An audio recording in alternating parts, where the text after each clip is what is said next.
HDRI के साथ। कैसे? एक्सटेंशन, वीरे, लाइट एंड डोम लाइट, इसको सेलेक्ट करो और प्लेस करो। तो ये लाइट कहाँ आएगी, कहाँ दिखेगी? ये लाइट हमें दिखेगी कहाँ पर? एसेट एडिटर के अंदर ये जो लाइट का ऑप्शन है, देखो यहाँ पर एक ऑटोमेटिक एक लेयर आ गई डोम लाइट के नाम से। ये आ गया हमारा डोम लाइट के नाम से एक लेयर आ गई। पहला स्टेप। क्या इफेक्ट पड़ेगा इससे? फिर ये भी हमें देखना पड़ता है कि हमने डोम तो लगा दिया, अब डोम लगाने से क्या इफेक्ट पड़ेगा, कुछ चेंजेस हमें नजर आएंगे उसके अंदर या नहीं आएंगे। ये थोड़ा सा टाइम टेकिंग वाला पार्ट होता है बस, जिसे कहते हैं बोरिंग। ल्यूमियन सॉफ्टवेयर होता है, एक ट्विन मोशन सॉफ्टवेयर होता है। ये जो सॉफ्टवेयर यूज़ करे जाते हैं, ये इसीलिए यूज़ करे जाते हैं कि इतना टाइम नहीं होता है लोगों के पास। अब देखो, मैंने जैसे ही डोम को लगाया, आपने क्या नोटिस करा? हमारे बैकग्राउंड में क्या आ गया? HDRI, क्लाउड्स आ गए। अब यहाँ पर समझने की बात है, डोम लगाया, बैकग्राउंड आ गया जो मैं चाह रहा था यहाँ पर। ठीक है, अगर हम ये जो डोम लाइट है, हम क्या ले लेते हैं? HDRI ले लेते हैं। मैं HDRI का फोल्डर दे दूँगा, ये फोल्डर है HDRI का। ये HDRI होती है जहाँ पर HDR लिखा हुआ होता है।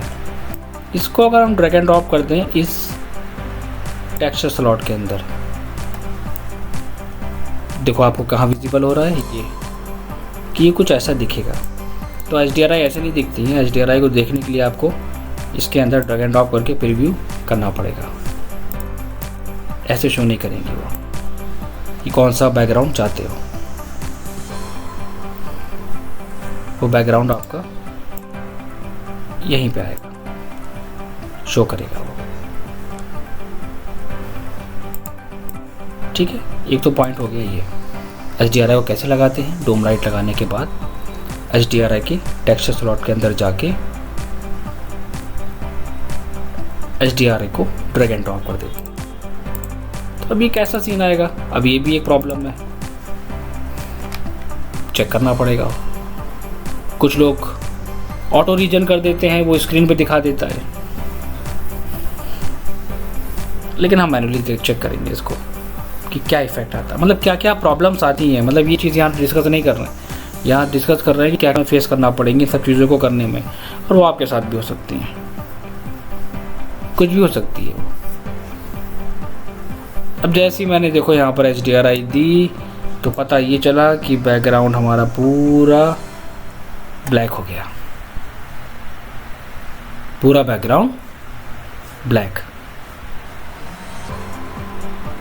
क्या करें? ऑफ कर दिया मैंने रेंडर को। तो अगर हमारे साथ ये होगा तो हम क्या कर सकते हैं चेंजेस? हम रेंडर को ऑफ कर देंगे और डोम लाइट के पैरामीटर्स को चेंज करेंगे।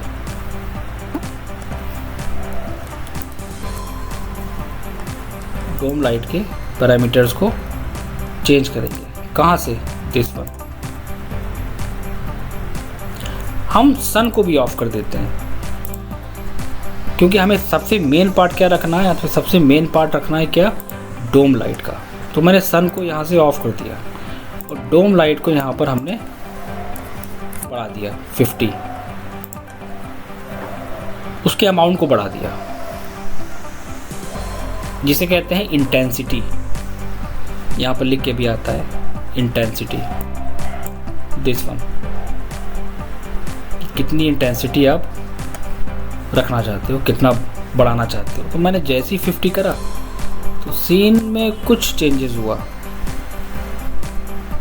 बैकग्राउंड आया हमारा।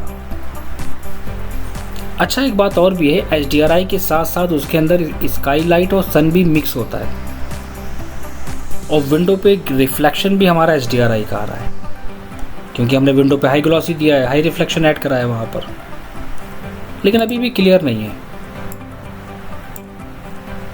अब इसकी वैल्यू को मैं डायरेक्टली जंप कर रहा हूँ 150 पे, एंड रेंडर 20, 50, डायरेक्टली 150।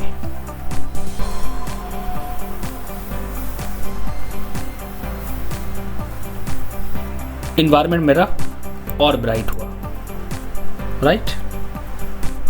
मतलब कि बात को समझो, कहना चाह रहा हूं, डोम लाइट इन्वायरमेंट को कवर कर रहा है, इन्वायरमेंट की ब्राइटनेस को कवर कर रहा है। लोग क्या करते हैं, डोम लगा दो, HDRI लगा दो, वैल्यू बढ़ा दो, कम करो, पॉइंट पकड़ो। यहाँ पर कंट्रोल क्या करना है यहाँ पर हमें। फिर मैंने इसकी वैल्यू को और, हम अपने इन्वायरमेंट को और बढ़ाएंगे, डायरेक्टली जंप कर दिया 300 पे हमने। अब देखते हैं हमारे इन्वायरमेंट की क्या कंडीशन है यहाँ पर, एंड एंटर। वीरे का मतलब होता है बहुत ट्रिकी वर्क होता है ये, इसको समझना पड़ता है, रटना नहीं पड़ता है। ये भी नहीं होता है कि मैंने कहा कि डोम लगा दो, लाइट लगा दो, आ जाएगा। आपके साथ कुछ भी हो सकता है। अब जैसे ही हमने इसको 150 से 300 पे करा तो सीन हमारा ब्राइट हो गया। अब हमारा ब्राइट का मतलब अब हमारे ऑब्जेक्ट क्लियर नज़र आ रहे हैं। मतलब हमें क्या दिखाना है, ऑब्जेक्ट हमारा क्लियर नज़र आना चाहिए। मेन फोकस हमारा इस पे है। और ब्राइटनेस की वैल्यू को अगर आप बढ़ाना चाहो तो बढ़ा सकते हो, लिमिट नहीं है, आप अपने सीन के अकॉर्डिंग कर सकते हो। ये नहीं कह रहा हूँ कि आप 200 या 500 करो, आपको सीन जहाँ पर स्टॉप करना है अपना कि इतनी ब्राइटनेस इनफ है,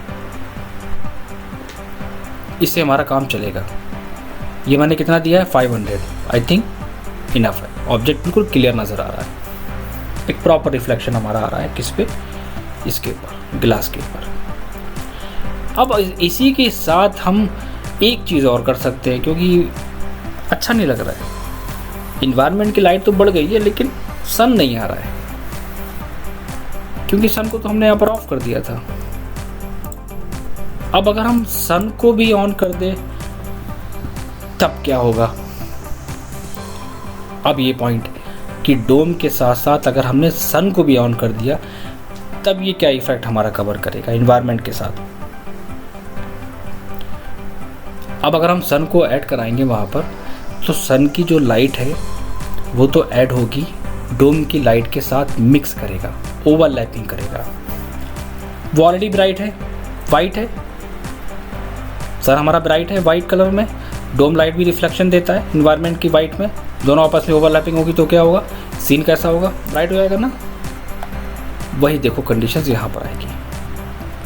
तो यहाँ पर हमें एक छोटा सा एक काम करना होगा, हम सन से कहेंगे कि आप ज़्यादा नहीं 0.4 की वैल्यू पे आ जाओ। बस हमें क्या चाहिए, एक शैडो, एक सीन में शैडो ऑन करनी है हमें, तो हम सन को ऑन करेंगे। उसकी वैल्यू आप अपने अकॉर्डिंग कर सकते हो, 0.2, 0.3। अब सन की वैल्यू हमने जैसी कम करी, अब ये हमारे लिए बिल्कुल परफेक्ट है। एक स्मूथ शैडो के साथ यहाँ पर कि इन्वायरमेंट में बैकग्राउंड के साथ साथ हमारा इन्वायरमेंट भी परफेक्ट आ गया और सन का भी रोल वहाँ पर आ गया, दोनों को हमने एक साथ ऐड करा दिया। सबसे अच्छी बात क्या है कि जो HDRI यूज़ करी जाती है वो इसलिए यूज़ करी जाती है क्योंकि उसका जो रिफ्लेक्शन होता है, उसका रिफ्लेक्शन डायरेक्टली विंडोज़ पे जाता है। और जो डिज़ाइनर होते हैं, 3D विजुलाइज़र होते हैं, वो लोग क्या करते हैं, घर के सामने एक इन्वायरमेंट की फ़ोटो लगाते हैं उसको कवर करने के लिए। बहुत सारे ट्रिक्स उनके होते हैं, बहुत सारे। तो 3D विजुलाइज़र का मतलब हो गया कि वो सिर्फ 3D पे ही काम करेगा। प्रोफेशनली काम करने का तरीका क्या होता है कि इतना टाइम होता नहीं है प्रोजेक्ट में कि हम बैठ के एक एक मटेरियल्स को बना रहे हैं, उसको ठीक कर रहे हैं। तो अब ये सन और डोम का रोल यहाँ पर क्या आया कि डोम ने एनवायरनमेंट ब्राइट करा और सन ने एक स्मूथ शेडो। सीन अभी हमारा क्या है, लो क्वालिटी पे है तो ये ब्लर आ रहा है। हाई क्वालिटी कब लगाएंगे, जब फाइनल करते हैं तब। फिर भी नॉर्मल आ रहा है इसी के अकॉर्डिंग। अब अगर हम सारे मॉडल्स को ऑन कर लें, जो भी हमने मॉडल्स वगैरह प्लेस करे हैं, अगर हम उन सारे मॉडल्स को एडिट, अनहाइड, ऑल, अब इनको अगर हम ऑन कर लें तो अब आप ये यहाँ पर कैलकुलेशन करेंगे कि पहले के सीन में विदाउट साइट जो हमने रेंडर करा था दिस वन, और उसके बाद जब हम साइट को डिज़ाइन करने के बाद रेंडर करेंगे, उन दोनों में कितना डिफरेंस होता है। तो वीरे का मतलब लोगों को सिर्फ ये लगता है कि एक बढ़िया सा मटेरियल लगा दो, बढ़िया सा डेकोरेट कर दो तो आज नहीं। साइट अगर आपकी कंप्लीट नहीं है, आपका रेंडर बेकार है, वो क्वालिटी आपकी नहीं आ सकती जो आप चाहते हो। अब देखो पूरी साइट पे कितना डिफरेंस हो गया, सिर्फ हमने आउटडोर प्लांट्स को निकाला, इनडोर प्लांट को हमने वहाँ पर अनहाइड करा। इन दो पार्ट से कितना इफेक्ट पड़ गया हमारे मॉडल्स के ऊपर, आप अंदाज़ा लगा सकते हैं कि कितना इफेक्ट पड़ता है हमारी साइट का सीन के ऊपर। यही रीज़न है कि मैंने थोड़ा सा टाइम दिया था कि आप लोग साइट बना के उस पर काम करना स्टार्ट करें, क्योंकि देखो 3D सॉफ्टवेयर का मतलब ये नहीं है, बिल्कुल प्रैक्टिकली बताऊँ, 3D सॉफ्टवेयर पे अगर हम डेली एक लाइट, एक मटेरियल लेके अगर हम रेंडर कर भी देते हैं ना, तो कोई फ़ायदा नहीं होगा। जब तक आप उस पर प्रैक्टिकली काम नहीं करोगे तब तक वो बेकार है। 3D सॉफ्टवेयर सिर्फ और सिर्फ क्या मांगता है, प्रैक्टिस, सिर्फ प्रैक्टिस मांगता है। अब देखो ये वो रेंडर है जो हम साइट के साथ ऑन करा है, कोई खास क्वालिटी नहीं दी है, सिर्फ सीन को देखने के लिए। एक ही वो रेंडर है, एक रेंडर अभी था विदाउट साइट, दोनों में डिफरेंस आपके सामने है। सन को नॉर्मल रखा, किस लिए, स्मूथ शेडो के लिए। इन्वायरमेंट ब्राइट रखा ताकि ओवरऑल हमारा इन्वायरमेंट कवर हो। सन को लाइट रखा सिर्फ एक लाइट इफेक्ट के लिए, प्रॉपर स्मूथ शेडो के लिए। तो इसको समझने की बात है, इसको रटना नहीं है, इसको समझना है हमें कि डोम और इसका क्या रोल है। ये तो हो गया पहला पॉइंट कि वीरे का मतलब हमें क्या समझ में आ गया कि वीरे लाइटिंग एक अच्छा लुक अगर हमें देना है अपने एक्सटीरियर का, तो उसके लिए सबसे पहला काम हमारा क्या है, सबसे पहला काम है साइट डिज़ाइन करना परफेक्ट, मटेरियल अप्लाई करना परफेक्टली, कैमरे की सेटिंग्स, कैमरे की पोजीशन, लाइट लगाना, जैसे कि सन लाइट, कौन सी सन की डायरेक्शन होनी चाहिए आपके एलिवेशंस पे, HDRI यूज़ करना डोम लाइट के साथ, देन वो हमारी कंडीशंस आती है। कुल मिला के ओवरऑल कहने का मतलब क्या हुआ कि वीरे का मतलब है एक्सपेरिमेंट। सिंपल वर्ड में अगर मैं एक्सप्लेन करूँ, जितना एक्सपेरिमेंट करोगे उतना ही क्लीन आएगा व्यू। लेकिन अब टाइम चेंज हो गया, अब आप लोगों को हम दो चीज़ों पे एक साथ प्रैक्टिकली कराएंगे काम। आप वीरे का मटेरियल यूज़ करेंगे, ओके, लेकिन हम आपको वीरे के साथ इनस्केप भी लेके चलेंगे, एक एक्स्ट्रा फीचर्स आप लोगों के लिए, टाइम सेविंग के लिए। अब इनस्केप क्या होता है, एक इनस्केप को रेंडरिंग के लिए यूज़ करा जाता है, टाइम को सेव करने के लिए यूज़ करा जाता है। जैसे कि ल्यूमियन हो गया, ट्विन मोशन हो गया, ल्यूमियन और ट्विन मोशन भी रेंडरिंग के लिए यूज़ करा जाता है, फास्ट वर्किंग के लिए यूज़ करा जाता है। सेम एज इट इज़ इनस्केप होता है जो स्केचअप में यूज़ होता है। अब इसको कौन यूज़ करता है, इसको डिज़ाइनर यूज़ करते हैं टाइम को सेव करने के लिए। मतलब हम लोग जो अभी इतनी मेहनत कर रहे थे इतनी मेहनत हमें उसमें नहीं करना पड़ती। हमारा काम क्या होता वहाँ पर, हमारा काम वहाँ पर सिर्फ ये होता, साइट बनाओ, मटेरियल लगाओ, कैमरा लगाओ और इन सबको हटा के वहाँ चले जाओ। साइट बनाओ, जो मॉडल है उसके बेसिस पे मटेरियल लगाने में देर नहीं लगेगी, कैमरा लगाने में देर नहीं लगेगी। इतना करो और इतना करके स्विच कर लो नेस्केप के अंदर। लाइट लगा रहे हैं, कम कर रहे हैं, जूम इन कर रहे हैं, जूम आउट कर रहे हैं, यहाँ पर पूरा का पूरा सीन आपका रेडी हो गया। ये लो, टाइम सेव हो गया आपका, मेहनत ही नहीं करना पड़ी।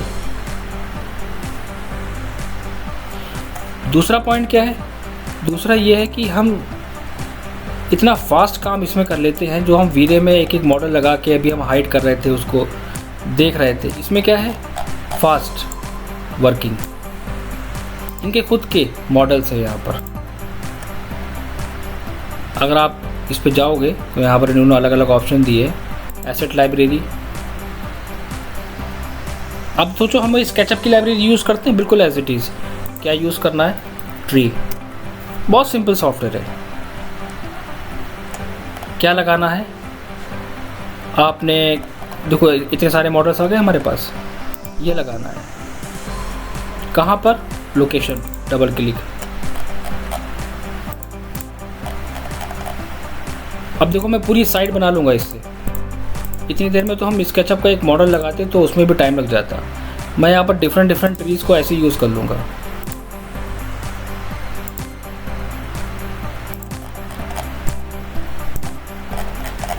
साइट बना रहे थे ना उसमें हम लोग, अब इसमें हम साइट बना रहे हैं। कितनी देर लगेगी साइट बनाने में, दिस वन।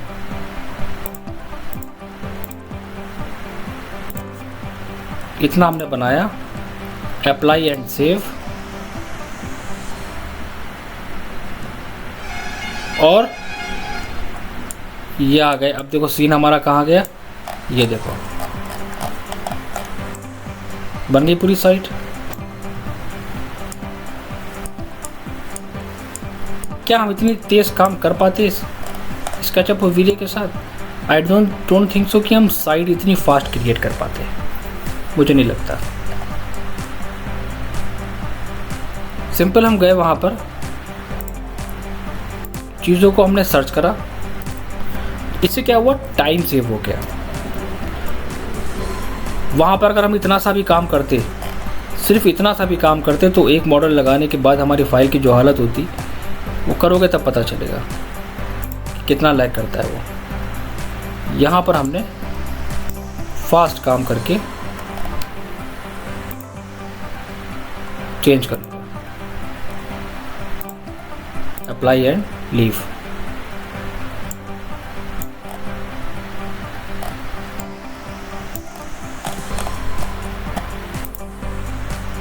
अब बात आती है मॉडल को सिलेक्ट करो, कोई चीज़ हटानी है, कोई चीज़ डिलीट करनी है, तो आपको पता है कि जब हम इसमें कोई चेंजेस करते हैं तो वो चेंजेस ऑटोमेटिक स्केचअप में चले जाते हैं। ये देखो वो चेंजेस हमारे ऑटोमेटिक स्केचअप में आ गए।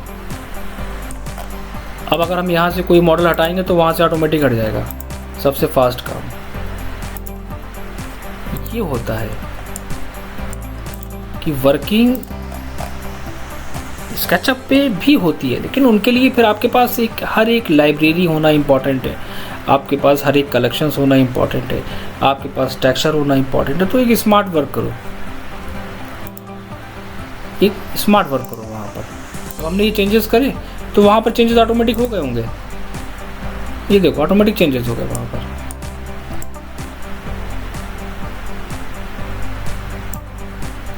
वापस गए हम, मॉडल सर्च करा, कार, 3D वेयर हाउस में जाते हैं,